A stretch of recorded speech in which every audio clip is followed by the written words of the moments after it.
ಎಲ್ರಿಗೂ ನಮಸ್ಕಾರ. ನಾನು ಇವತ್ತಿನ ವೀಡಿಯೋದಲ್ಲಿ ಗೋಧಿ ದೋಸೆ ಮಾಡೋದು ತೋರಿಸ್ತಾ ಇದ್ದೀನಿ. ಸ್ವೀಟ್ ದೋಸೆ. ನಾನು ಲಾಸ್ಟ್ ವೀಡಿಯೋದಲ್ಲಿ ಸಪ್ಪೆ ದೋಸೆ ತೋರಿಸ್ತಾ ಇದ್ದೆ, ಮಾಮೂಲಿಗೆ ಗೋಧಿ ದೋಸೆ.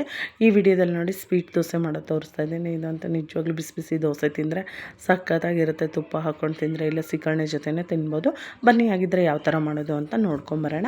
ನೋಡಿ, ಇಲ್ಲಿ ಫಸ್ಟ್ ನಾನು ಒಂದು ಬೌಲ್ ಬೆಲ್ಲನ ಜಜ್ಜಿಬಿಟ್ಟು ಪೌಡ್ರ್ ಮಾಡಿಟ್ಕೊಂಡು ಅದನ್ನು ನಾನು ಕರಗ್ಸೋಕೆ ಇಟ್ಟಿದ್ದೀನಿ. ಕರಗ್ಸೋಕ್ಕಾದರೂ ಇಡ್ಬೋದು, ಇಲ್ಲ ಅಂದರೆ ಹಂಗೆ ಕರಗೋಕ್ಕಾದ್ರೂ ಇಡ್ಬೋದು. ಇಲ್ಲ ಅಂದರೆ ನಾವು ಇದನ್ನು ಕುದಿಸ್ಬಿಟ್ಟು ಬೇಗ ಕರಗಬೇಕು ಅಂದರೆ ಕುದಿಸ್ಬೋದು. ಒಂದು 5 ನಿಮಿಷ ಕುದಿಸಿದ್ರೆ ಇದು ಬೆಲ್ಲ ಎಲ್ಲ ಬೇಗ ಕರಗುತ್ತಲ್ವ ಸ್ಟವ್ ಮೇಲಿಟ್ಟು.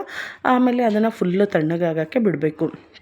ನೋಡಿ, ಇವಾಗ ಬೆಲ್ಲ ಎಲ್ಲ ಕರಗ್ತಾ ಇದೆ ಅಲ್ವಾ. ಬೆಲ್ಲ ಎಲ್ಲ ಕರಗಿ ಆದಮೇಲೆ ನೋಡಿ ಇನ್ನೇನು ಸಾಕು. ಇದನ್ನು ಸ್ಟವ್ ಆಫ್ ಮಾಡ್ಕೊಂಬಿಟ್ಟು ಇದನ್ನು ಫುಲ್ ತಣ್ಣಗಾಗಬೇಕು. ಬಿಸಿ ಇರೋದ್ರಲ್ಲೇ ಹಿಟ್ಟನ್ನು ಯಾವುದೇ ಕಾರಣಕ್ಕೂ ಕಲಿಸ್ಬಾರ್ದು.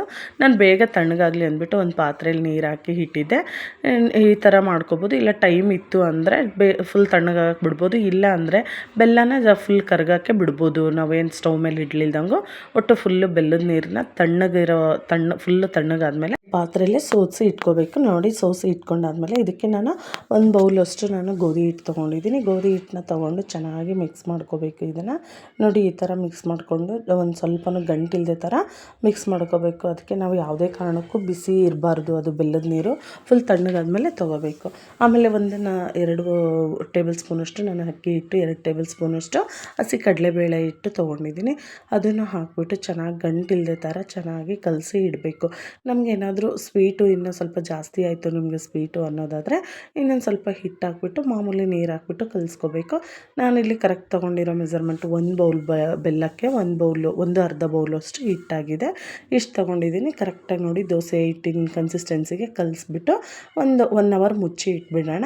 1 ಅವರ್ ಅದು ಚೆನ್ನಾಗೆಲ್ಲ ನೆನ್ಕೊಳ್ಳಿ. ಹಿಟ್ಟು ಮತ್ತು ಸ್ವೀಟು ನೀರು ಜೊತೆ ಎಲ್ಲ ನೆನ್ಕೊಂಡಾದಮೇಲೆ ಇದಕ್ಕೆ ಇನ್ನು ನಾವು ದೋಸೆ ಮಾಡಬೇಕು ಅನ್ನೋ ಟೈಮಲ್ಲಿ ನಾನು ಸ್ವಲ್ಪ ಶುಂಠಿ ಪೌಡ್ರ್ ಹಾಕ್ಬಿಟ್ಟು ಚೆನ್ನಾಗೆಲ್ಲ ಮಿಕ್ಸ್ ಮಾಡ್ಕೊತಾ ಇದ್ದೀನಿ.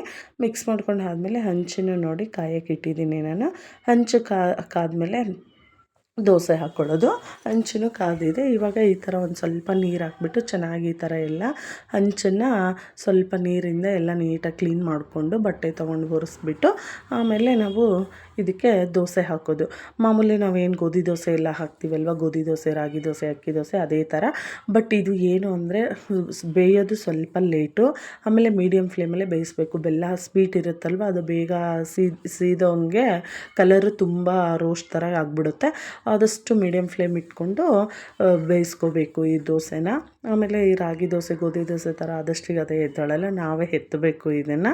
ಅದು ಅಂದರೆ ಒಂದು ಸೈಡಿಂದ ಹಿಂಗೆ ಅಂದ್ಬಿಟ್ರೆ ಫುಲ್ ಚೆನ್ನಾಗಿ ಎದ್ದು ಬರುತ್ತೆ. ಇದು ಸ್ವಲ್ಪ ಸ್ವೀಟ್ ಹಾಕಿರೋದ್ರಿಂದ ಸ್ವಲ್ಪ ಕಚ್ಕೊಂಡಿರುತ್ತೆ ಹಂಚಿಗೆ.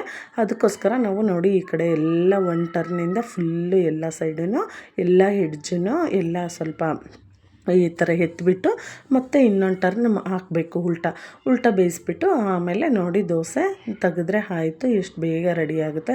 ಇದು ಸ್ವೀಟ್ ಕೂಡ ಅಷ್ಟೇ ಕರೆಕ್ಟಾಗಿ ಬಂದಿದೆ ಸ್ವೀಟು.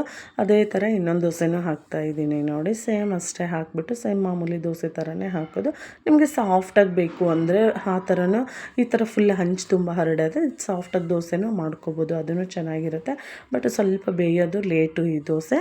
ಈ ಥರ ಮೇಲೆ ಒಂದು ಸ್ವಲ್ಪ ಎಣ್ಣೆ ಇಲ್ಲಾಂದರೆ ತುಪ್ಪ ನಿಮಗೆ ಏನು ಬೇಕಾಗುತ್ತೋ ಅದನ್ನು ಹಾಕ್ಕೊಂಬಿಟ್ಟು ಚೆನ್ನಾಗಿ ಇದು ಬೆಂದಾದಮೇಲೆ ಫುಲ್ ಎಲ್ಲ ಎಡ್ಜಸ್ಸಿಂದ ತೆಗ್ದು ಮತ್ತೆ ಇನ್ನೊಂದು ಟರ್ನ್ ಮಾಡಿಬಿಟ್ಟು ಇನ್ನೊಂದು ಸೈಡನ್ನು ಬೇಯಿಸ್ಕೋಬೇಕು.